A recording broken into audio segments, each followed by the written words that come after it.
Family, તમારું સ્વાગત છે ફૂડી કિચન પાપામાં। આજે આપણે બનાવીશું મંચુરિયન નૂડલ્સ। તેના માટે આ રીતે મેં નૂડલ્સ લઈ લીધા છે। આ રીતે ગરમ પાણી કરવા મૂકી દીધું છે મેં। હવે જે ગરમ પાણી મૂક્યું છે તેમાં આ રીતે આપણે નૂડલ્સ નાખી દઈશું બધા। તેને આપણે બાફવાના છે, થોડા જ કચરા બાફવાના છે, એકદમ બહુ બફાઈ ના જાય તે ધ્યાન રાખવાનું તમારે। તેમાં થોડું આપણે તેલ રેડીશું।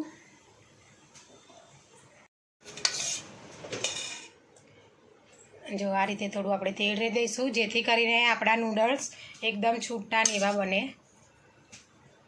તેને હવે થોડી માટે આપણે ચડવા દઈશું। મંચુરિયન બનાવવા માટે મેં આ રીતે કોબી ઝીણી, કેપ્સિકમ અને ગાજરને આ રીતે ઝીણું કરી દીધું છે ચોપરમાં। હવે તેમાં આપણે થોડો મરી પાવડર નાખીશું। આ રીતે આદું પીસેલું જે છે તે નાખીશું। આ રીતે આપણે થોડું મીઠું એમાં નાખીશું। આ રીતે થોડું વિનેગર રેડીશું। આ રીતે આપણે તેમાં થોડો સોયા સોસ રેડીશું। તેમાં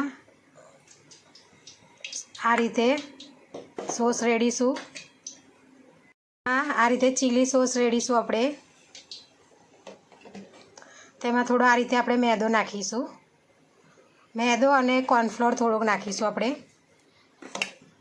કોર્નફ્લોર, મેદા અને કોર્નફ્લોરનું માપ તમારે સરખું લેવાનું, જેથી કરીને આપણા મંચુરિયનના બોલ્સ કમ્પ્લીટ બને, છૂટા ના પડી જાય। હવે આ બધું આપણે મિક્સ કરી લઈશું। આ રીતે તમારે એમાં પાણી રેડવાની જરૂર નહીં પડે। જે કોબીજનું પાણી હશે તેનાથી જ આપણે આ રીતે લોટ બંધાઈ જશે તેનો મંચુરિયનનો। હવે આપણે આ બધું ભેગું કરી દઈએ। જો આપણે જે નૂડલ્સ બાફવા મૂક્યા હતા તે આ રીતે બફાઈ ગયા છે। હવે તેને આપણે કાણાવાળા ટોપામાં કાઢી ઉપરથી ઠંડુ પાણી રેડી દઈશું, જેથી કરીને આપણા નૂડલ્સ છૂટા થઈ જાય એકદમ। તો આ રીતે આપણે રેડી થઈ ગયું છે મંચુરિયનના ગોટા બનાવવાનું। હવે આ રીતે આપણે નાના નાના બોલ્સ બનાવી દઈશું તેના।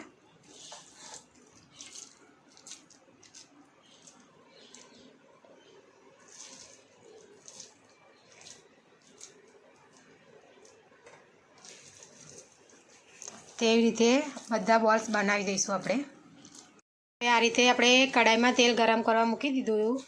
હવે જે આપણે આ બોલ્સ બનાવ્યા છે તે આમાં આપણે નાખી દઈશું તળવા માટે।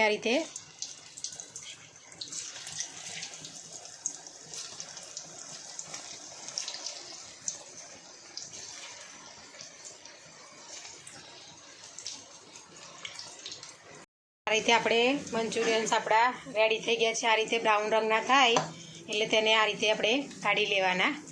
જો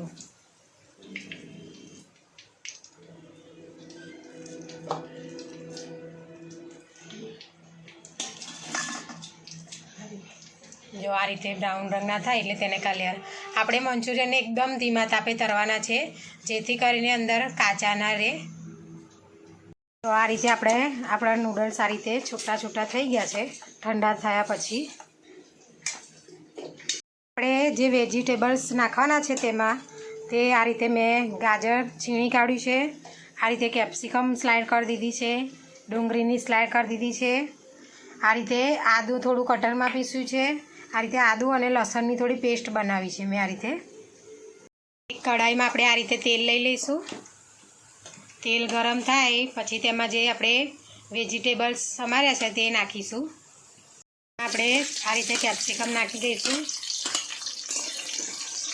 જે વેજીટેબલ્સ તમે અંદર એડ કરો તે તમારે ફૂલ ગેસ પર જ શેકવાના છે બધાય। આ રીતે ડુંગળીની જે સ્લાઇડ કરી હતી તે નાખી દઈશું આપણે। આ રીતે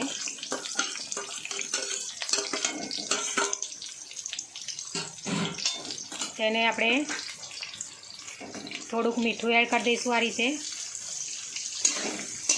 તેને આ રીતે આપણે સતત હલાવ્યા કરવાનું છે ફૂલ ગેસ ઉપર જ।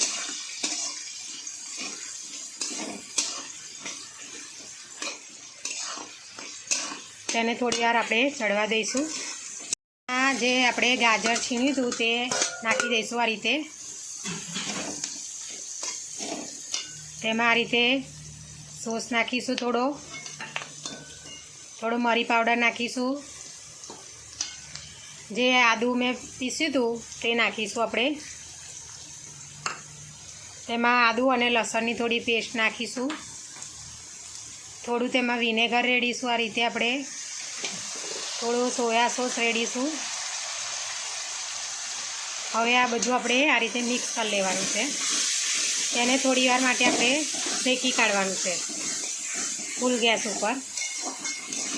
આપણે શેકાઈ ગયું છે. હવે જે આપણે નૂડલ્સ જે ઠંડા કર્યા હતા તે આપણે આ રીતે અંદર એડ કરી દેવાના છે.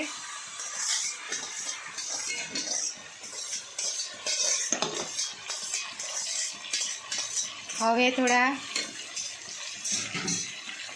એમાં આ રીતે આપણે જે મંચુરિયન્સ બનાવ્યા હતા તે નાખી દઈશું આ રીતે. હવે આપણે તેને મિક્સ કરી દેવાનું છે. આ રીતે મિક્સ કરી દેવાનું બધું. જો આપણે નૂડલ્સ મંચુરિયન રેડી થઈ ગયું છે. હવે તેને આપણે સર્વ કરીશું. આ રીતે આપણે રેડી કરી દીધું છે મંચુરિયન નૂડલ્સ. જો અમારી વિડીયો તમને પસંદ આવી હોય તો લાઇક, શેર, સબસ્ક્રાઈબ કરવાનું ભૂલતા નહીં. Thanks for watching.